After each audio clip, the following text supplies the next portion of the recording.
Pickleball Show. My name is Lori Nussbaum, and today I have the pleasure of having Stephane Jolicouer. Very Wow, good. I got that right. You sure did. So Stephane is the manages the all the programs, events, and tournaments. You are pro for DETA Pickleball. That's correct.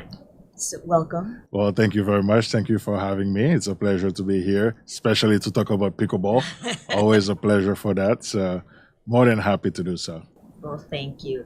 So, tell us a little bit about your journey. First of all, how did you get to pickleball, where you came from, your background? Definitely. Just like I think almost everybody, at first we think it's a silly sport or what kind of name is that? But I was living in Gainesville and I was at one of the tennis club, and one of the pros there were saying, "Hey, there's this game that they're playing in that other club." And on a Saturday morning, and we went out there, and it was fun. And I don't remember if we went the following weekend, but we definitely kept at it. And the club where I was at, they decided to put it once a week. And on Wednesday, I remember. And back at that time, we actually were lining the courts with a chalk. How many years ago is that?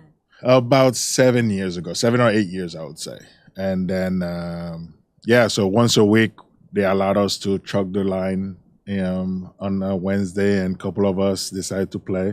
And a couple of the tennis players, mostly tennis players, and a couple of outsiders were coming. And we would play every Wednesday. And I think that went on for probably a few months. And I actually was working in the real world, I guess, even though this is still real, but it's so much fun that I don't even feel like I work every day. I went back to work working for a construction company, and I went away for a while. So probably 7 or 8 months. So I didn't play the whole time. And when I got back, I still didn't play for another 4 or 5 months. So that's why that year there's a big gap. And then I moved down south to Davie in Broward, and that's where it was pickleball galore, right? So I remember that day where my friend told me, "Hey, this game you told me about, they're playing behind my house at the park, which is Benford Park." And I went on that day and I saw a flyer that says pickleball on Thursday afternoon.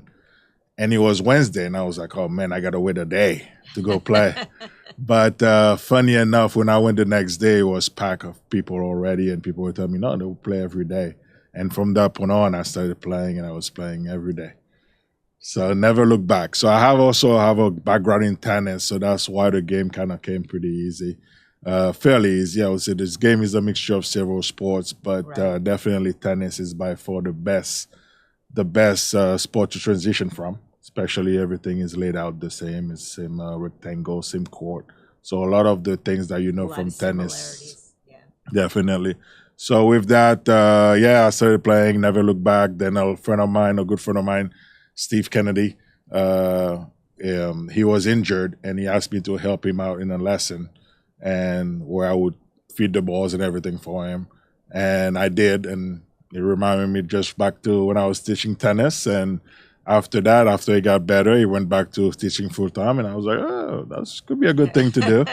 So I started playing, I started teaching, and it's been what, 5 years or so, and never looked back. So I'm all in into pickleball now since 4 or 5 years. Created my company, Jolie Sports, and also competed at a pro So, level. Yeah. so where did you compete? So mostly back at that, I'm talking like it was 10, 15 years ago, but back in those days, which is what, 4 or 5 years ago, there was not that many tournaments compared to nowadays, right?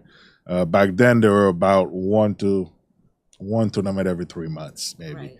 But there were a couple of tournaments all over the region, all over Broward, in Naples. There were quite a few, and we used to travel all over in Florida to play at those tournaments. And I would say the level got a little bit higher these days, and also a lot much younger people. So back then it was playing a lot and practicing, and we're ready to play. Whereas nowadays you really have to be a pro as far as doing all the right thing necessary. So, like I said, I used to compete a couple years ago, and I kind of stopped at when was that? During COVID, Right. because at the time a lot of things were closed, and also I decided to teach more and make money doing teaching as opposed to traveling around. And back then also it was probably a lot more expensive to go out there and play tournaments versus teaching. So I So decided to go that's to when the you teaching became a route. pro. Well, that's why I became more of a pro. Teaching full time versus doing both, if you like. Right. So, but at the end of the day, I think I still want to compete a little bit, especially now that I'm new to Miami. People don't know me, so I kind of want to get back into the horse on the horse and Right. show them as a player, not just a coach, and running a great facility. But we'll see. Maybe you'll hear me out there. Well, it was fun when I saw you at the Marlins event, and there were a lot of pros there that day. Definitely, That was yeah. pretty amazing. Well, okay, so tell me a little bit about what is DETA? DETA? DETA. DETA. I think that's the best way.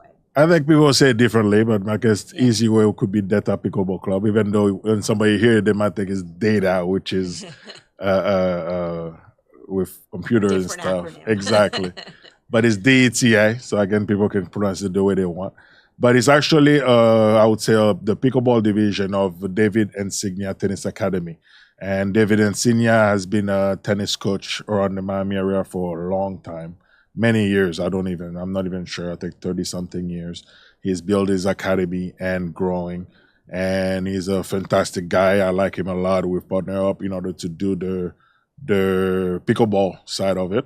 He's somebody that has a great dreams and visions a lot, and he has a great facility at Mikosuki with I think at the time they had 12 tennis courts, and he decided to since pickleball was picking up, And he he made decided some to dedicated courts. correct. Yeah, I've played there. Yeah. Nice. So he decided to take 2 tennis courts and build 8 courts. And pretty soon, once we got started, he realized that we needed more courts, so he had to end up taking 2 more courts. And now we have a facility with 16 dedicated courts, which is definitely one of the best and biggest facility here in not only Miami, but probably in Southeast Florida. Yeah. With the amount of dedicated courts that we have. That's awesome. Yeah, I mean, Miami, we're trying to get there. We're Yep. a little bit behind, Broward I was going to County. say that. Miami's So, been a little bit behind. Yeah, something we're working on, but yes, Mikosuki is amazing. Yep. Definitely a nice facility. Okay, so tell us a little bit about the Mikosuki, the programs you have there. What's going on there? I know you're having an event there. Correct. That's coming up this weekend. So I would say especially in Broward and Palm Beach and different places, you have a lot of people that put pickleball courts at parks where it's a free pickleball and people just show up and play. So the thing that we're doing for us is more like building a club and building a community where people can come in and actually meet other people, have fun. But the biggest thing is that run organized events. So with that, we have several different options for everybody, from your complete beginner, and we're still growing on the level, but the goal is to build something where we have somebody that just started all the way to pros. With that, we have different events from round robin to open play. People can just show up and play. We have, for example, you mentioned the big event we have, which is the 305 series, where we do more like a tournament. We're going to be doing that once a month. So we have clinics that we run on a weekly basis, private lessons. So it's really a big set of programs for everybody, from your recreational player to your more somebody that wants to compete, somebody that wants to even become a pro. So the goal is to have everybody. So like, for instance, when you go out there, you have like open play. You pay like a fee. Yes. Is it?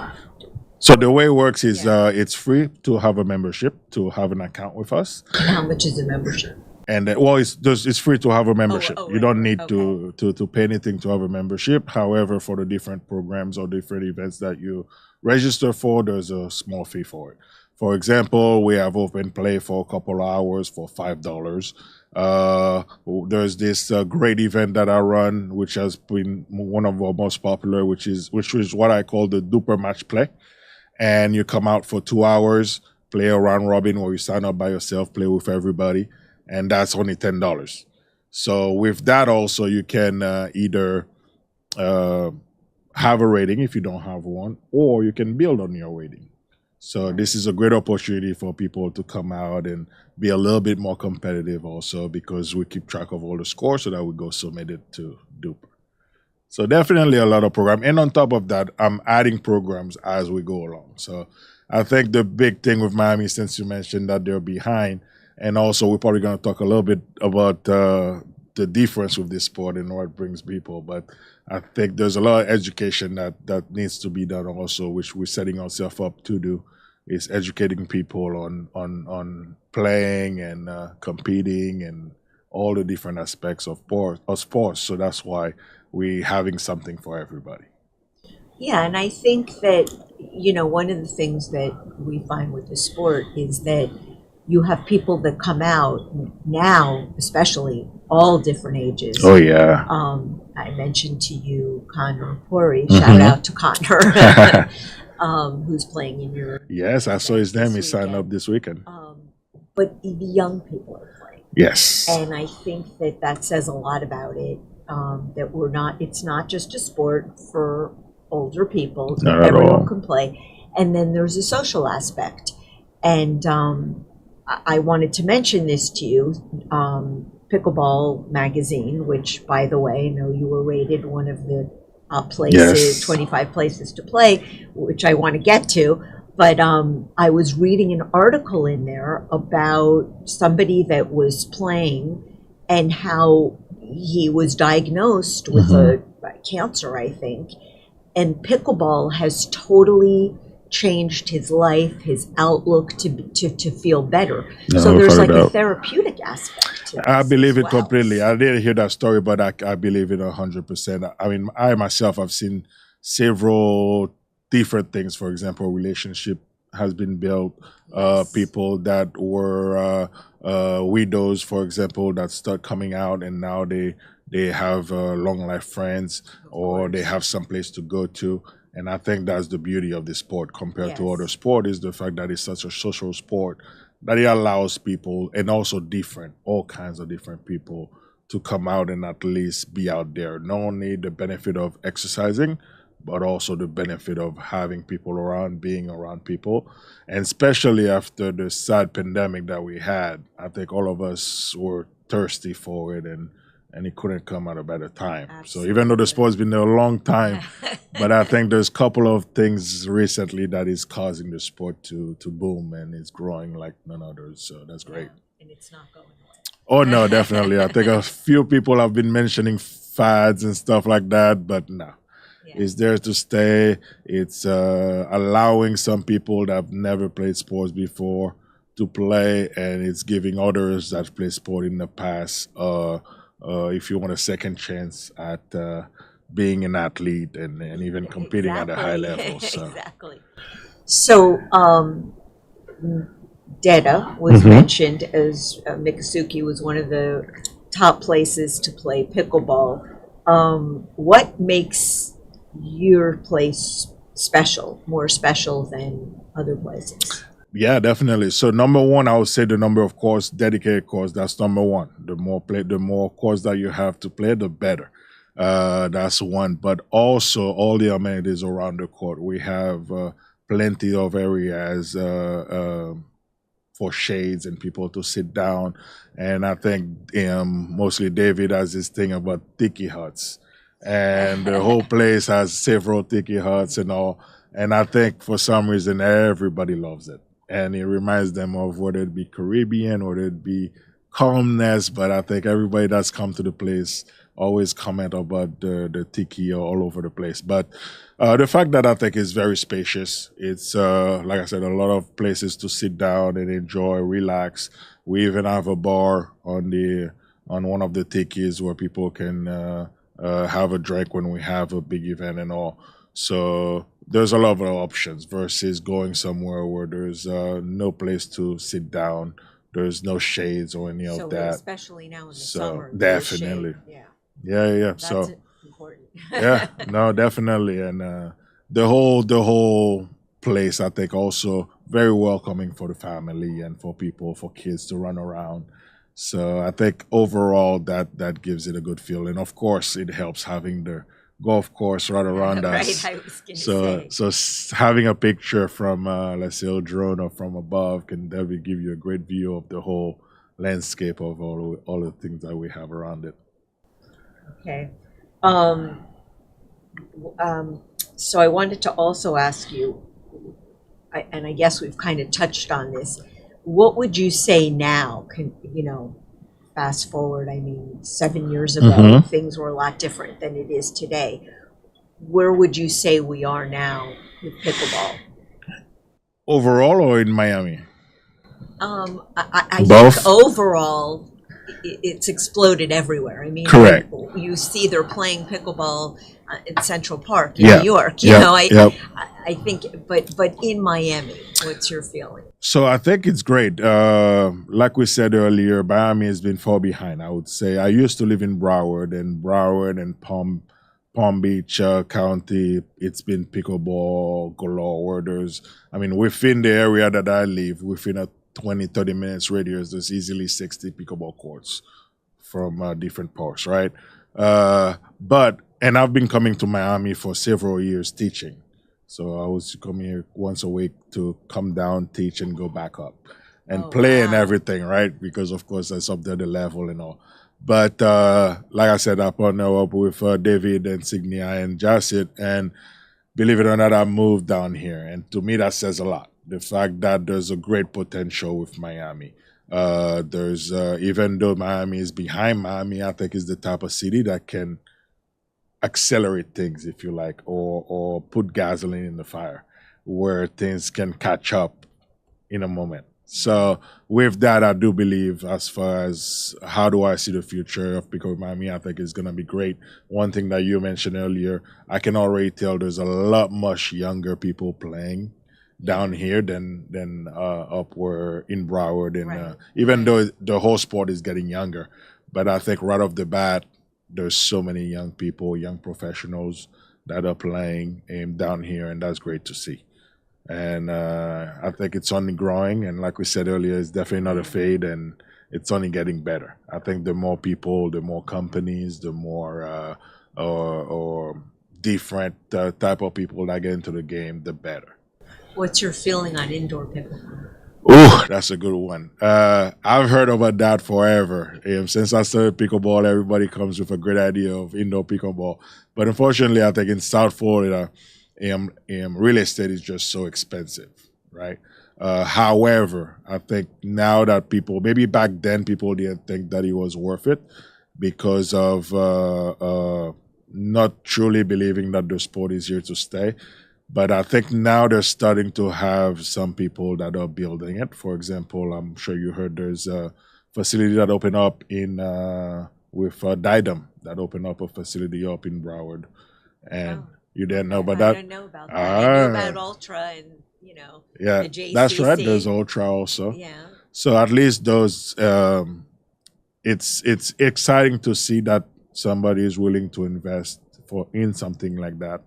And it's only a matter of time to see if they're successful. And from what I've seen, I haven't been unfortunately yet, but from what I've seen from those guys over there, they're doing a good job and they're putting the right events and making it fun. And I think if that's the aspect, it's a good chance. But unfortunately, in Florida, it's only during that period of time, the rainy season and the heat. Yeah. The rest of the time, it's not so bad. We can all be the outdoor. time. So I think that's the only drawback to indoors. I think it would be hard to do an ATP. Yeah. For those of you that don't know what an ATP is, it's around the pole. Around the pole, so that's right. So if you can get the ball, you can hit the ball around the pole, then that's a great thing. A good shot. It's hard to do that on an indoor court. Have you done one before? I did it my first time last week. Ooh, nice. Yes, there you go. That was fun. So there's always a first. Now you're going to be doing it all the time. Right. Exactly. So where can someone learn more about DETA events and rent a court? Definitely. You can go to our website. It's DETAPickleballclub.com. And from there, you're going to get all the information that you need to create an account. Once you have an account, you can go in and see all the different events that we have. And even though on the website, we continue on updating the website to put out the events that we have currently and also the events that we will have.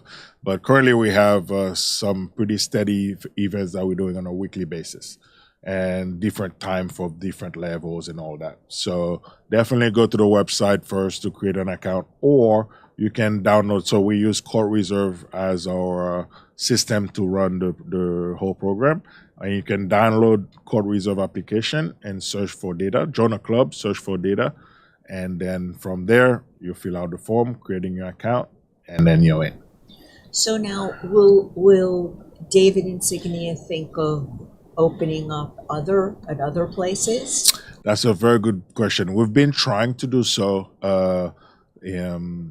For example, they also own the rights to, or not the rights, they also in charge of Continental Park, the tennis there. So they've been talking to the city for quite some time. And given that it's the city that's in charge and nothing cannot just be built there, it has to go through the city. They're still trying to get, I think there's a petition or something going on right now. So if this area, I think the Pancras area would like to, of course, they can definitely go to the petition, and I think there's a QR code in that area that they can go and pull out a survey and propose that they have. I think depending on the response that they get, they'll allow to have at least, I think, lines on the tennis court. But of course, if we can get permanent courts, that would be great.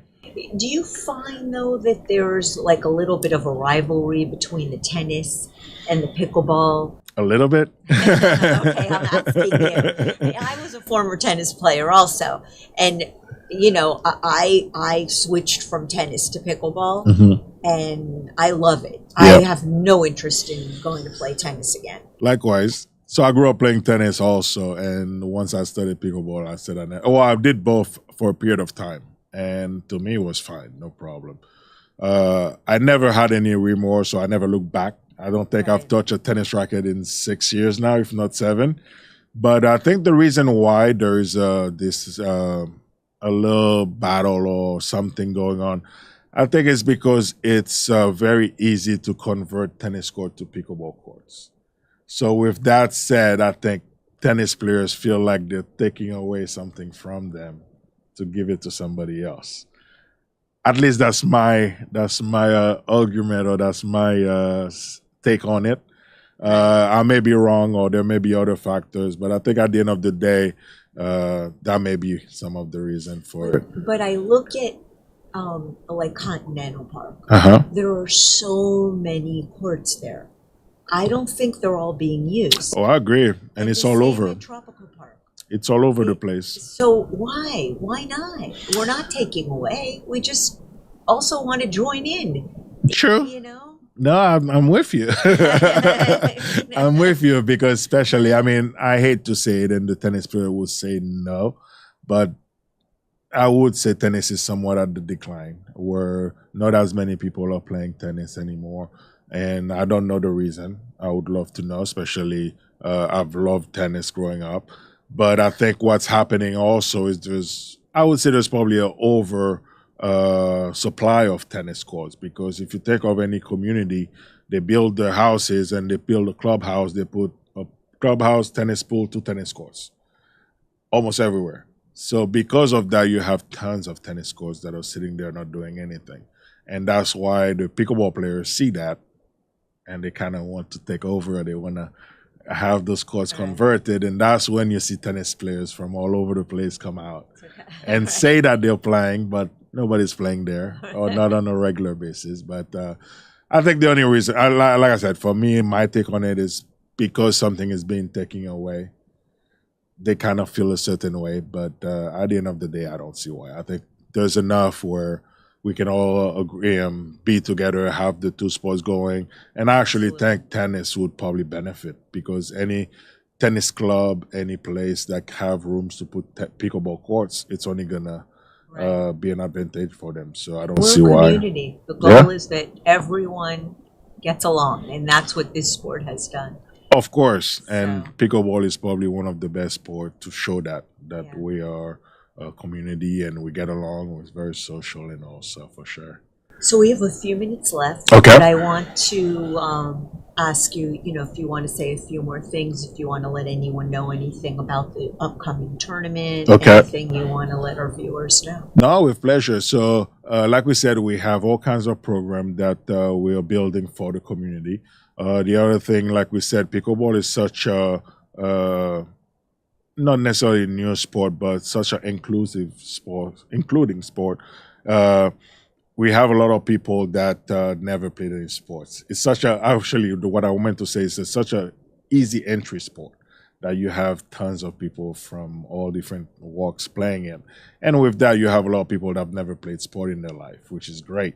So with that, there's a lot of education that needs to be done as far as helping people compete, teaching them how to compete, teaching them how to even sign up, register for things, or how to go about things.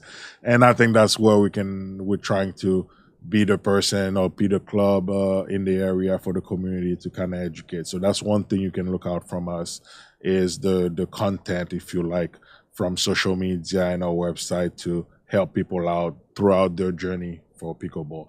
And me personally, I think that there's a little bit of a competitor in everybody. So I know a lot of people like to say I'm just playing for fun or I don't like to compete. But again, that's my goal also, to put on events and have people coming out and have fun and compete, because competing can be fun as well.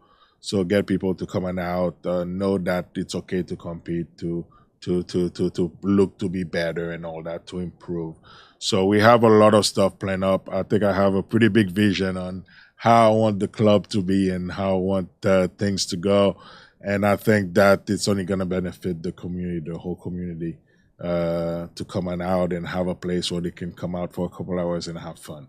And I would say it's great to have pickleball on parks and all, but there's positive and negative. And everywhere you go, there's positive and negative. With parks, it's free, yes, but you have to wait a long time to play, or you may not be able to play much. Whereas with us, there's a fee, but you can come on out, especially if you're working or you don't have that much time. You can come on out, play for a couple hours, and you're done consecutively, and you're done. Also, we have not only the events that we have on a weekly basis, we're gonna look to do tournaments also. So, for example, we're already talking with several people who are doing big fundraising tournaments. So look out for a couple of big tournaments that we have coming up till the end of the year. And very soon we're going to do our own big tournaments also. So for now, my goal is to do some small tournaments to get people acclimated to playing, to competing. And as more and more people play, we're going to start to increase and do bigger events. So Sounds good. yeah, definitely. So when are you going to come out and play with us? Because I don't think you've been there yet. I would love to come. Actually, I was there a long time ago. Okay. But I'd love to play in the tournament this weekend, but I think you may be full, but we'll talk about that after the show. I will. You know the right person, I know so the right person. We may do something about that. So for those of you that want to play, it's July 22nd, the tournament, DETA Pickleball. July 22nd for men and women, and we have mixed on the 23rd. Okay. Okay, great. And for any information, go to DETAPickleball.com. Club. Okay. Thank you so much for being here today, Stephane. Thank you for having me. I really, really enjoyed talking to you, and hopefully I'll have you back again. Definitely, I would love to. Let me know and I'll be here. I can never be tired of talking about pickleball. So anytime. Thank you. Have a great day.